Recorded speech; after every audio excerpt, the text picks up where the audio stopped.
মেজ বোনকে দেখতে এসে ডিভোর্সি বড় বোনকে কিভাবে পছন্দ হলো তোর? আমরা কোনোভাবে এই বিয়ে মেনে নিব না। তুই এভাবে আমাদের সম্মান ডুবাতে পারিস না জাহির। বলে হনহনিয়ে বেরিয়ে পড়ল জাহিরের মা। পেছন পেছন তার বাবাও বের হয়ে গেল। এদিকে পাত্রীপক্ষ হতবিহ্বল হয়ে তাকিয়ে আছে। কি হচ্ছে? দুজন এভাবে বের হয়ে গেল কেন? জাহির তার ছোট বোন পুষ্পকে ইশারা করলো উঠে আসতে। পুষ্প কাছে আসার পর একটু জোরে জোরে তাদেরকে শুনিয়ে বলল, পুষ্প, তাদেরকে বল সুসজ্জিত পাত্রীকে আমার পছন্দ হয়নি। পছন্দ হয়েছে তার সাদামাটা বড় বোনকে। ওনারা রাজি থাকলে আমি তার বড় বোনকেই বিয়ে করতে চাই। পাত্রীপক্ষের সবাই পুরো হা হয়ে গেল। এ কি কথা? তাদের সেই মেয়ে তো সদ্য ডিভোর্স প্রাপ্ত। বিচ্ছেদের অসহনীয় যন্ত্রণা কাটিয়ে উঠতে আত্মনির্ভরশীল হওয়ার পেছনে ছুটছে। সেও তো এখন বিয়ে করবে না। এদিকে লজ্জা আর একরাশ স্বপ্ন বুকে বেঁধে আর চোখে জাহিরকে জীবনসঙ্গী হিসেবে কল্পনা করতে থাকা শিখা আড়মোড়া ভেঙে উঠে দাঁড়ালো। মাথার ঘোমটা সরিয়ে তেজি কণ্ঠে বলে উঠল, মানে কি এসবের? হ্যাঁ, আমার পেছন পেছন 1 মাস পাগলের মতো ছুটে আপনার মা এই দিনটা তৈরি করেছে। আমাকে দিন নেই রাত নেই বোঝানোর চেষ্টা করিয়েছে যে আপনি অসম্ভব ভালো মানুষ। এই তার নমুনা? বলছি না যে আমার বোন অসুন্দর, কিন্তু আমি কি তার চেয়ে কোনো অংশে কম? নাকি আপনি মানসিকভাবে অসুস্থ? জাহির হাত উঁচিয়ে বোঝানোর চেষ্টা করতে লাগলো, প্লিজ, রেগে যাবেন না। আপনি দেখতে অনেক সুন্দর, কিন্তু সবার দেখার চোখ এক নয়। আমার মা আপনাকে পছন্দ করেছে। কলেজে আপনার পিছু নিয়ে নিয়ে অনেক বিরক্ত করেছে মানছি, কিন্তু আমি এতে কখনোই সম্মত ছিলাম না। এখানেও জোরপূর্বক এসেছি, কিন্তু এখানে এসে আমি একজনের মুগ্ধতায় আটকে গেছি। আমাকে প্লিজ ক্ষমা করে দিন। এবার জড়তা ভেঙে শিখার বড় বোন রিকা আওয়াজ তুলল, অনেক হয়েছে নাটক। এবার আপনি আসুন। আমাদের পরিবারে আত্মীয়তা হচ্ছে না আপনাদের। এখনই বেরিয়ে গেলে খুশি হব। আর কোনোদিন আপনাদের মুখ দেখতে চাই না। জাহির অপমান বোধ করল। মাথা নিচু করে এতক্ষণ ধরে নীরব ভূমিকায় থাকা পুষ্পকে নিয়ে সাথে সাথে বের হয়ে গেল। তারা বের হওয়ার সাথে সাথে রিকাকে তার মা বাবা ঘিরে ধরল। এটা কেন করলি তুই? কত ভালো সম্বন্ধ ছিল। শিখার জন্য এটা গেলে আরো ভালো অপশন আছে। কিন্তু তোর, এর চেয়ে ভালো ছেলে কোথায় পাবি? সব জেনে তোকে চাইলো, আর তুই কিনা মুখের ওপর বের করে দিলি। শিখা হুংকার ছেড়ে বলল, বেশ করেছে। আমার জন্য আসা পাত্রের সাথে আপুর বিয়ে হবে? অসম্ভব। রিকা সাথে সাথে শিখার সাথে হাই ফাইভ দিয়ে বলল, একদম তাই। এটা কখনোই হবে না। বিষণ্ণ চেহারায় রিকার মা বাবা সোফায় বসে পড়ল। আজকাল ভালো ছেলে পাওয়া কি এত সহজ? রিকাকেই তো কত দেখে শুনে বিয়ে দিল, কিন্তু পড়ল গিয়ে মাদকাসক্ত উন্মাদ একটা মানুষ। উঠতে বসতে মায়ের খেতে খেতে গত 1.5টা বছর মেয়েটার নাজেহাল অবস্থা। এই ছেলেটাকে যত দূর জেনেছে, ভীষণ ভালো আর ধার্মিক একটা ছেলে। ভালো একটা জব করে। বাড়ি গাড়ি মিলিয়ে সম্বন্ধে না বলার মতো সুযোগ নেই। এদিকে 2 মেয়ে নিয়ে ঘটে গেল বিপত্তি। ভাগ্যের ওপর কিছুটা হতাশা ঢেলে তারা সোফায় হেলান দিয়ে রইল। অন্যদিকে জাহির বাসা অনবরত কলিং বেল দিয়েই যাচ্ছে, কিন্তু ভেতর থেকে দরজা খুলছে না। প্রচন্ড ক্ষিপ্ত হয়ে জাহিরের মা সাইদা সুলতানা দরজার ছিটকিনি সহ আটকে রেখেছেন। ভেতর থেকে জোর গলায় বলছে, এমন অবাধ্য সন্তান আমার দরকার নেই। এই দিন দেখার জন্য ছেলে জন্ম দেয়নি। ভর দুপুর, আকাশে কড়া রোদ্দুর, গলা শুকিয়ে কাঠ। রিকা হাতের কাগজটার দিকে তাকিয়ে আছে। লিস্টের আরো অনেক জিনিস কেনা বাকি। আত্মনির্ভরশীল হওয়া ভীষণ কঠিন। সেটা যদি হয় ব্যবসার মতো কাজ, তাহলে তো কথাই নেই। বাকি সব পরে দেখা যাবে, তার আগে পানি খাওয়া জরুরি। রিকা একটা মুদি দোকানে ঠান্ডা একটা পানি চাইলো। তখনই কোথা থেকে যেন একটা বাচ্চা ছেলে এসে একটা গোলাপ তার হাত ব্যাগের হাতলের ফাঁকে ঢুকিয়ে দৌড়ে চলে গেল। রিকা কিছুই বুঝতে পারল না। এদিকে সে এতটাই তৃষ্ণার্ত ছিল যে এটাকে ব্যাগের ভেতরে ঢুকিয়ে ঢক ঢক করে আধা লিটার পানি খেয়ে নিল। তারপর আবার নিজের কাজের উদ্দেশ্যে ছুটতে লাগলো। সব শেষ করে বাড়িতে এসে রিকা বিছানায় গা এলিয়ে দিল। এদিকে শিখা সবগুলো জিনিস পরখ করছে। কিছু কিছু জিনিসের বেশ তারিফ করছে, আর কিছু কিছু জিনিসের ক্ষেত্রে মোটামুটি বলে রেখে দিচ্ছে। এর মধ্যে হুট করে বলে উঠল, আপু, তো দেনমোহরের আর কত বাকি আছে?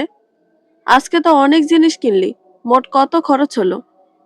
রিকা কি একটা ভেবে যেন আচমকা লাফ দিয়ে উঠল, আর হাত ব্যাগটা নিয়ে হনহনিয়ে বারান্দায় গিয়ে দরজা আটকে দিল। শিখা কিছুই বুঝে উঠতে পারল না। রিকা ব্যাগ খুলে গোলাপটা বের করলো। যা ভেবেছিল তাই। এর ডাটা একটা কাগজ মোড়ানো। সে তড়িঘড়ি করে সেটা খুলে দেখল। সেখানে লেখা, তীব্র গরমে পরিশ্রান্ত তোমার কপালের ঘাম মুছে দেওয়ার অধিকারটুকু যদি পেতাম, তবে কতই না ভাগ্যবান ছিলাম। রেখার পুরো ভেতরটায় অদ্ভুত একটা শিহরণ বয়ে গেল। এই শিহরণ আজকে নতুন নয়, আর এই হাতের লেখাটাও নতুন নয়। এই লেখা সে চিনে, বহুদিন ধরে চিনে। এমন অসংখ্য ছোট কাগজ এখনো তার কাছে সযত্নে লুকায়িত আছে। কে সে অজ্ঞাত মানব? 5 বছর পর কোথা থেকে আবার উদয় হলো? রেখার তুমুল আবেগের সময়টা যে অচিন রাজপুত্রের কথা ভেবে পার হয়েছে, সে আবারও এই এই টুকরো কাগজে ধরা দিল। রেখা হতাশায় চোখ মুখ মুছল। তারপর আকাশের দিকে তাকিয়ে শূন্যতাকে প্রশ্ন করল, কি হতো যদি এই কাগজের মধ্যে সীমাবদ্ধ না থেকে লেখার মানুষটা সে সময় সামনে আসতো? তাহলে কি ডিভোর্সের কলঙ্ক গায়ে মেখে আমাকে ঘুরে বেড়াতে হতো? নাকি এটা আমার সাথে নিছকই মজা? নাকি কেউ সত্যি আছে যে আমাকে খুব চায়? যদি চাই, তবে এতদিন কোথায় ছিল? ছিল তো ছিল, তবে আবার আড়াল থেকেই কেন আবার উদয় হলো? সে কি অদেখাই রয়ে যাবে? কেউ কেন আড়াল থেকেই কেবল ভালোবাসবে? কেন অতল স্বপ্নে বিভোর করে হঠাৎই আবার নিশ্চিহ্ন হয়ে যাবে? রিকার সাথে কেন এসব হচ্ছে? এসব নিতে পারছে না সে। তবুও কিঞ্চিত একটা আশা যেন কিছুক্ষণের মধ্যে তার সর্বস্ব আচ্ছাদিত করে ফেলেছে। তাকে নিয়ে যেন কিছু একটা আবার অনুভব করছে। হঠাৎই দরজায় আওয়াজ এলো, কি রে আপু, টাকা শেষ? কি নিয়ে ভাবছিস? আরে চিন্তা করিস না, আমি আছি না। রেখা আস্তে করে গিয়ে দরজা খুলে নিজেকে স্বাভাবিক দেখানোর চেষ্টায় বলল, এসব কিছুই না, শুধু সবকিছুর একটা হিসাব করলাম। আমাকে এখন একটা ফ্রেশ গোসল দিতে হবে। গেলাম। শিখা তাকিয়ে রইল, কিছুই যেন বুঝলো না। সবকিছু গুছিয়ে ফোন হাতে রিকার রুম থেকে বের হয়ে গেল। অন্যদিকে জাহির কোনোভাবে বাসায় প্রবেশ করেছে, কিন্তু তার পিতামাতা কেউই তার সাথে কথা বলছে না, একসাথে খেতে বসছে না। সামনে পড়লেও তাকে পাশ কাটিয়ে এড়িয়ে যাচ্ছে। কিন্তু অবশ্যম্ভাবী হলেও সত্য, জাহির এসবের কোনো পরোয়াই করছে না। তার চোখে মুখে লেপ্টে আছে সেই অমায়িক অবয়ব, আর ঠোঁটে মৃদু হাসি। জাহির তো এমন ছিল না। তার মাকে ছাড়া খাবার টেবিলে অসহায় একটা বাচ্চা হয়ে থাকে যেন। যতক্ষণ তার মা এসে না বসে, কেবল ডাকতেই থাকে। তবে কি হলো তার? এদিকে তার বোন পুষ্প কিছুই বুঝতে পারে না, শুধু দুদিনের কাণ্ড কারখানা পর্যবেক্ষণ করে আর নীরব ভূমিকা পালন করে। তার আবার কারো পক্ষ নেওয়া মুশকিল, কোনো দিকেই কম জোর কিংবা বেশি জোর দেওয়া সম্ভব নয়। তার চুপ থাকাই ভালো। খেয়ে দিয়ে রুমে এসে বিছানায় একটা ঝাঁপ দিয়ে পাশের বালিশটাকে শক্ত করে জড়িয়ে ধরল, যেন এটাই রিকা। উফ, তাকে চিন্তা করাটাই কত কষ্টের। তাকে পেলে তো জাহির সুখে পাগল হয়ে যাবে। রিকা তার কাজে পুরোপুরি মনোনিবেশ করেছে। মেয়েদের গুরুত্বপূর্ণ যাবতীয় সামগ্রী এখন তার সংগ্রহে। সামাজিক যোগাযোগ মাধ্যমে অনেকটাই সচল রিকা। তার পণ্য সবার সামনে উপস্থাপন, বিশ্লেষণ সবই সে একা করছে। তার বন্ধুরাও তাকে অনেক সহায়তা করছে। কাছে সবাই তাকে উৎসাহ দিতে তার পণ্য ক্রয় করছে। সবকিছু রিকার বেশ ভালো লাগছে। কিন্তু রিকা বাইরে বের হলে অপেক্ষা করে সেই নিদর্শন পাওয়ার জন্য। চারদিকে আকুল দৃষ্টিতে পরখ করে, কোনো না কোনো ভাবে তার কাছে চিরকুট আসবে, কিন্তু আসছে না। সেই যে একটা পেল, আর এলো না। প্রতিবার এটা ভাবলে মন খারাপ হয়, পরে আবার নিজেকে বোঝায় এসব ফালতু ব্যাপারে তার একদম ভাবা উচিত না। যেই করছে ইচ্ছে করে তাকে বিব্রত করছে। বাড়ি ফেরার জন্য রিকা একটা রিক্সা ডাকলো। ভাড়া 10 টাকা কম রাখার জন্য রিক্সা মামার সাথে একটু দর কষাকষি করলো। তারপর যখনই রিক্সা ছেড়ে দিল, রিকা খেয়াল করলো তার হাতের ডানা একটা গলিতে কেউ একজন তার দিকে তাকিয়ে আছে। কিছু বুঝে ওঠার আগে রিক্সা সেই স্থান পরিত্যাগ করে ফেলেছে। রিক্সা থেকে স্পষ্ট কিছু দেখতে পায়নি, কিন্তু আবছা ঝাপসা যতটুকু দেখেছে সে ওই মানুষটাকে চিনে না। বাড়িতে এসে দরজায় কড়া নাড়তেই শিখা দরজা খুলে মুখ বেঁকিয়ে ড্রয়িং রুমে ইশারা করলো। রিকা দেখলো জাহির আবার এসেছে, তার মা বাবার সাথে কথা বলছে। দেখে একরাশ বিরক্তিতে তার ভেতরটা হুংকার ছাড়লো, কিন্তু সেটা বাইরে প্রকাশ পেল না। তড়িঘড়ি করে সে তার রুমে চলে গেল। কিছুক্ষণ পর রিকার মা দরজায় এসে ডাকতে লাগলো। দরজা খুলতেই তিনি বলতে লাগলেন, রিকা, ছেলেটা তোর সাথে একা কথা বলতে চায়, তুই কি একটু দেখা করতে পারবি? ছেলেটা পরিবারের অবাধ্য হয়ে এসেছে, সে তোর জন্য সব ছাড়তে পারবে। রিকা দাঁত কিরমিরিয়ে বলল, আমাকে রাগিও না মা, আমি কারো সাথে দেখা করব না। যদি আমাকে বোঝা মনে হয় বলে দাও, চলে যাব কোথাও। আমি আমার খেয়াল রাখতে পারবো, কাউকেই দরকার নেই আমার। রেখার মা হাতে একটা কাগজ দিয়ে বলল, এটা রাখ, যেখানে দেখা করতে চায় সেখানকার ঠিকানা। ফিরিয়ে দিতে চাইলে তুই নিজে ফিরিয়ে দে, গালিগালাজ করতে মন চাইলে তাও করে আসিস, কিন্তু আমাদের কাছে আসলে আমরা ফেরাতে পারি না। রিকা কাগজটা হাতের মুঠোয় নিয়ে বিরক্তিতার সহিত সম্মতি দিল। তার মা যাওয়ার পরক্ষণে কাগজটা মুড়িয়ে জানালা দিয়ে ফেলে দিল। দেখা করতে না গেলে এমনিই বুঝে যাবে সে যে ইচ্ছুক নয়। রেখা বুঝতে পারছে না লোকটা এমন বেহায়া কি করে।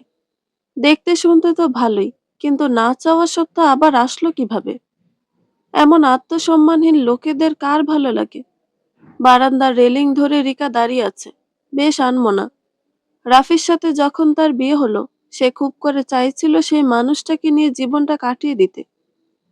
সব মুখ বুজে সহ্য করেও সম্পর্কটা টিকাতে পারেনি, কিভাবেই বা পারবে? সে নেশাখোর হয়েও যদি তাকে ভালোবাসতো, তবে কষ্ট হলেও সহ্য করে নিত। কিন্তু ওই ছেলে তো তার ভাবির সাথে পরকীয়া ছিল, যেটা জানাজানি হওয়ার পর ওই ছেলের বড় ভাই তার বউকে তালাক দিয়ে দিল। অন্যদিকে তার জামাই তাকে তালাক দিয়ে দিল। ভাবি আর জামাই দুজন পালিয়ে গেল, আর পড়ে রইল ওরা দুজন। তার শ্বশুর শাশুড়ি নেহাত ভালো বলে পাওনা করে আদায় করে ক্ষমা চেয়ে সসম্মানে তার বাবা মার হাতে তুলে দিয়েছে। লোকে বলে প্রথমবার সুখ না এলে পরেও নাকি আসে না, তার বেলাও তাই হবে। দ্বিতীয় সুযোগ কি জীবনকে দেওয়া উচিত? আনমনা চিত্তে রিকা তার অবস্থান পরিবর্তন করলো। বারান্দার ওপাশটায় 4টা ফুলের টব আছে, সেখানে দু একটা ফুল সহ মাথা উঁচু করে আছে গাঁদা, চন্দ্রমল্লিকা, জারবেরা আর কার্নেশন। এগুলো তার ভীষণ পছন্দের গাছ। রিকা 2 কদম এগুতেই তার পায়ে কি যেন একটা বিঁধল। সে নিচে খেয়াল করে দেখলো একটা ইটের টুকরো, সাথে কিছু একটা আছে। তড়িঘড়ি করে সে সেটা হাতে নিল। হ্যাঁ, সত্যি সেখানে চিরকুট রয়েছে, কাঙ্ক্ষিত চিরকুট। মৃদু হেসে রিকা কাগজটা খুলল। তুমি বিহীন জরাজীর্ণ দেহ মন, আমি রোজ কাতরে মরি, কাটবে কি তোমার নীরবতার গুঞ্জন, বুঝবে আহাজারি। লাইন দুটো পড়ার সাথে সাথে রিকার মনে কেমন যেন ধাক্কা লাগলো। না, লেখাতে কোনো রহস্য নেই, তবে অদ্ভুতভাবে তার ভেতরে অন্যরকম একটা ধাক্কা লেগেছে। জাহির ছেলেটা ঠিকানা লিখেছিল, যেটা সে না দেখে ফেলে দিয়েছে। লেখায় কি কোনো মিল থাকতে পারে? না হলে ছেলেটা দেখে যাওয়ার পর থেকে এসব ঘটনা আবার পুনরাবৃত্তি হচ্ছে। কিছু তো একটা গড়বড় থাকতেই পারে। রিকা বিছানা থেকে ওড়নাটা নিয়ে দৌড়ে নিচে নেমে গেল। জানালা যেদিকটায় ফেলেছে ওদিকে একটা শুকনো ছোট জলাশয়, তবে কোনো জল নেই। আছে শুধু আবর্জনা স্তূপ। কোনো কিছুর পরোয়া না করে সেদিকে ছুটল। প্রস্থের দেয়ালটা পাশ কাটিয়ে যাবে, তখনই মরমরে একটা আওয়াজে রিকা আঁতকে উঠল। রিকার মনে হচ্ছে ওপাশে কেউ আছে। এবার সে ভয় পাচ্ছে। 1 পা 2 পা পিছিয়ে যেতে লাগলো, আবার এগিয়ে যেতেও চাইছে, কিন্তু পারছে না। হঠাৎ ধুম করে বস্তা হাতে কেউ তার সামনে দিয়ে হেঁটে আসতে আসতে বলল, কি আফা, ময়লা ফালাইতাইছেন? শোনার সাথে সাথে রিকার হুঁশ এলো, এ তো প্লাস্টিকের সন্ধানে এখানে এসেছে, তাহলে অন্য কেউ নেই। রিকা এবার স্বাভাবিকভাবে তার জানালা বরাবর গিয়ে কাগজটা খুঁজতে লাগলো, কিন্তু কাগজটা নেই। এখানেই তো থাকার কথা।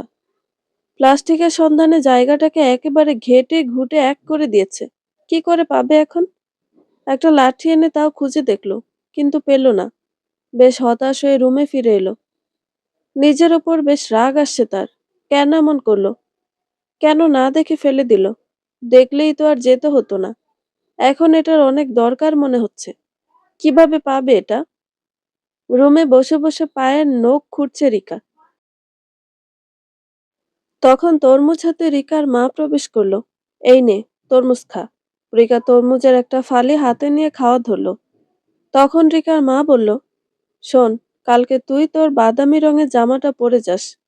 ওটা পরলে তোকে ভীষণ মায়াবী লাগে।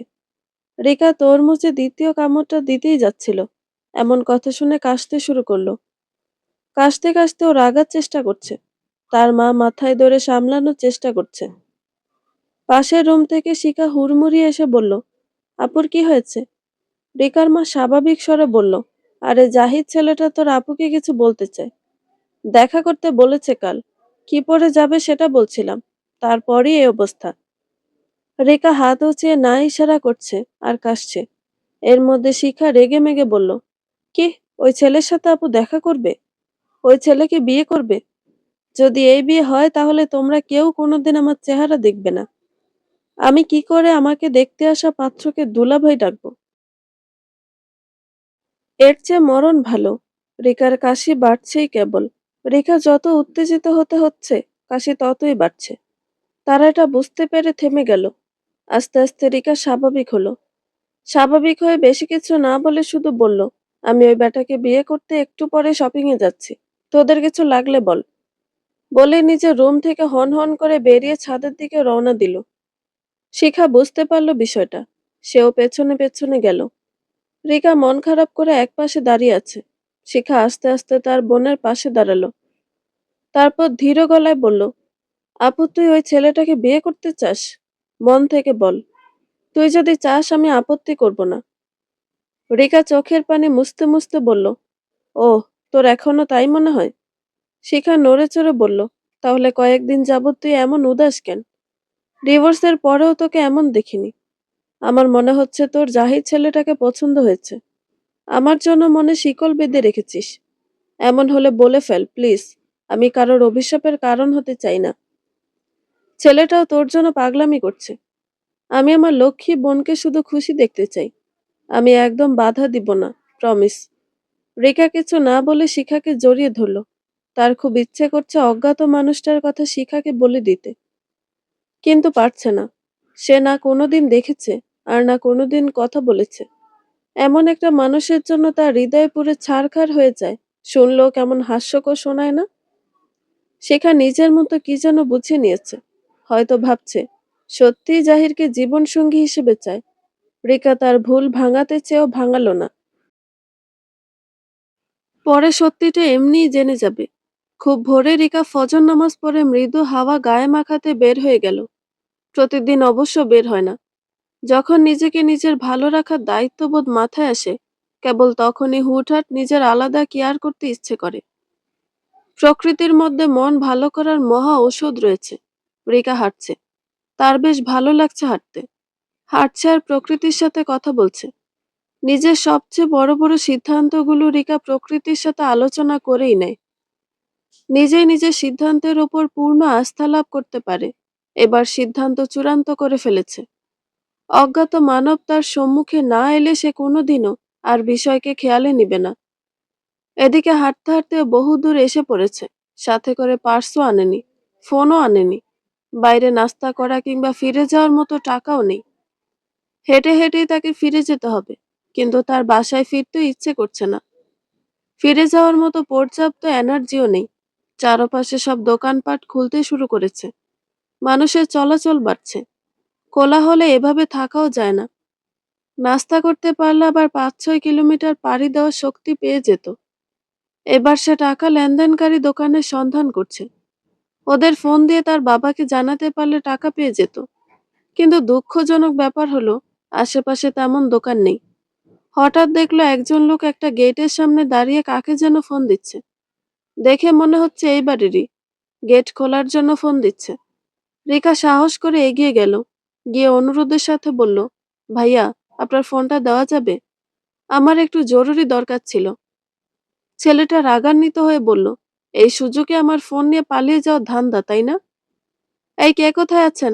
চোর ধরুন, ধরুন ওকে। রিকা তাজ্জব হয়ে গেল। ভ্যাবাচ্যাকা খেয়ে বোঝানোর চেষ্টা করলো, ভাই, ভাই আমি হাঁটতে হাঁটতে বহু দূর এসে পড়ছি। ফেরার টাকা নেই, শুধু বাবাকে বলে টাকা।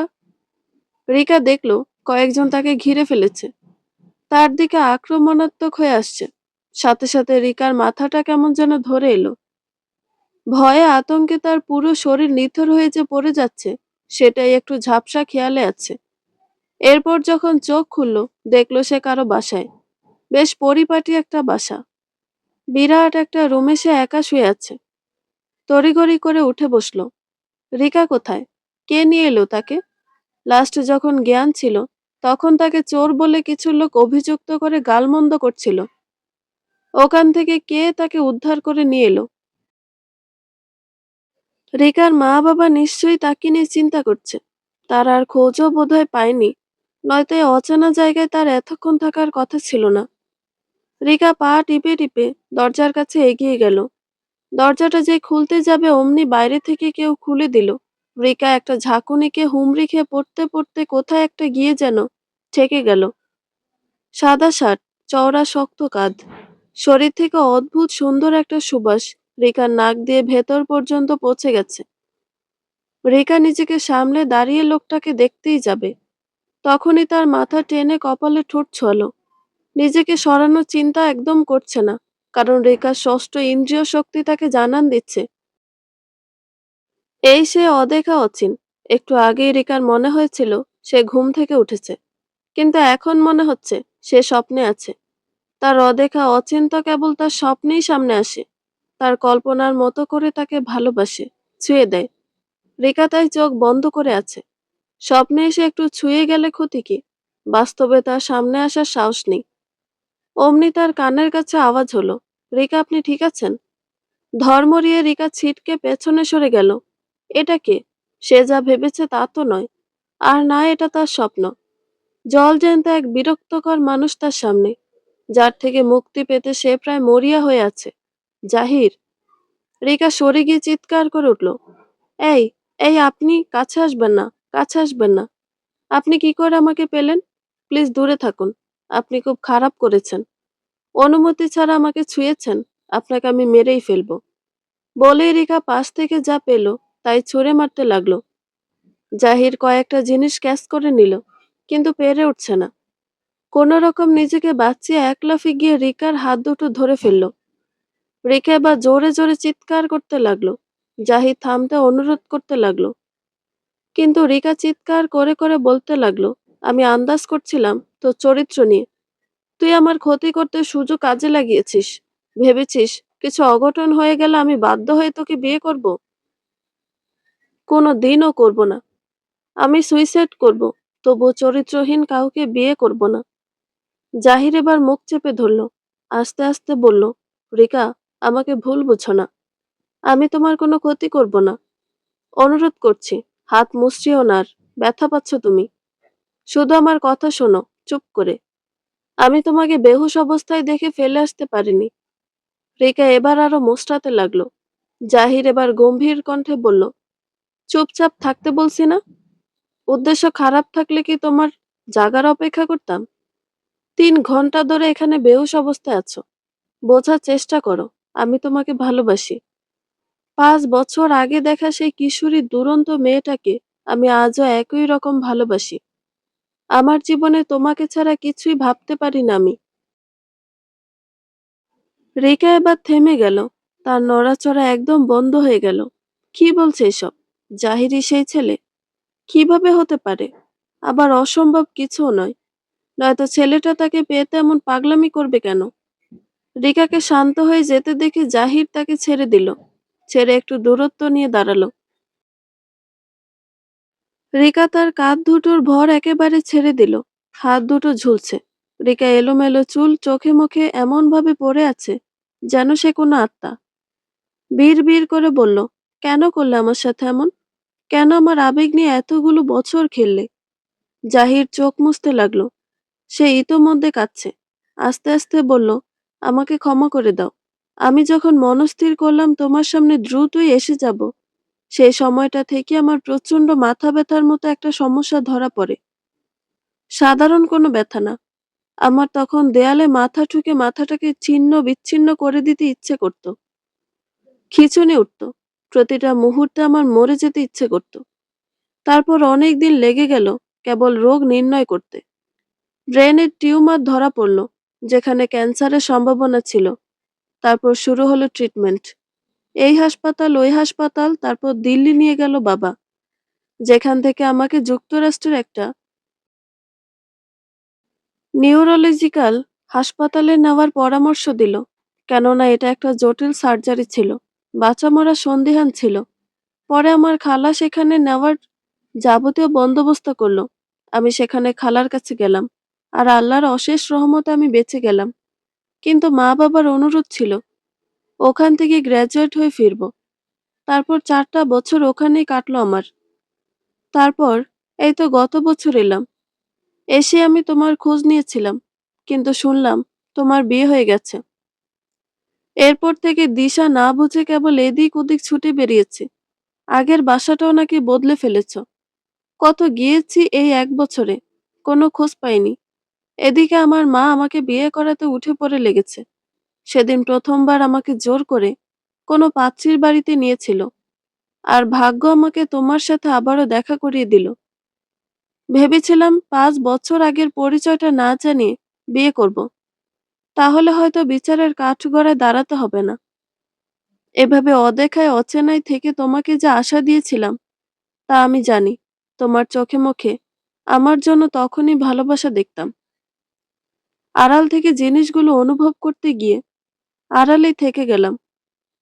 আমার তাই নিজেকে অনেক অপরাধী মনে হয়। চাপা একটা কান্নায় জাহির পাশের চেয়ারটায় বসে পড়ল। মাথা নিচু করে চোখ মুখ লুকিয়ে রাখার ব্যর্থ চেষ্টা করছে। রিকা স্তব্ধ হয়ে আছে। এসে কাকে ভুল বুঝে আছে, এতদিন কাকে নিয়ে ভুল ধারণা পুষে রেখেছে। তীব্র অনুশোচনায় তো এবার রিকার সমস্তটা ফেটে পড়ছে।